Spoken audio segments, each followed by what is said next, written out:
In the vibrant kingdom of Zawadi, nestled between rolling hills and shimmering rivers, ruled King Jabari. Once a beloved ruler, King Jabari's heart had grown cold and twisted with bitterness. Years ago, a treacherous betrayal by his closest friend had left him shattered. His anger spread like a wildfire, burning away his kindness and trust. Jabari's wrath poured into his rule. His punishments grew harsher, his commands more demanding. The people of Zawadi began to fear him, their joyful songs turning into whispered worries. The crops that once thrived under his gentle care began to wither, and the once prosperous kingdom fell into disrepair. One day, the king's hunting party became lost deep within the shadowed forest, far from the safety of the palace. Nightfall crept over the land, and his guards could not find their way. Hungry, weary, and desperate, King Jabari stumbled upon a small hut made of clay and straw.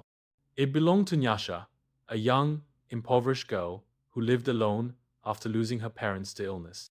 Despite her hardships, Nyasha was known for her kindness.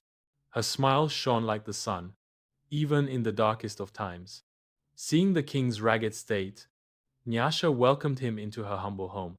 She offered him a simple meal of roasted yams and herbs, sharing everything she had without hesitation.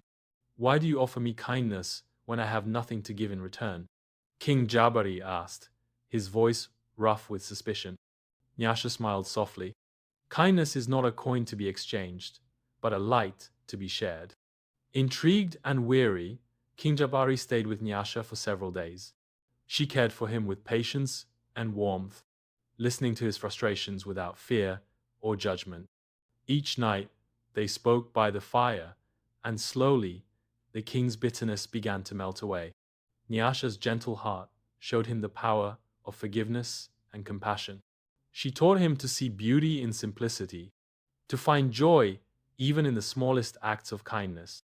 One night, under the silver glow of the moon, Jabari confessed his pain to her, the betrayal that had hardened his heart.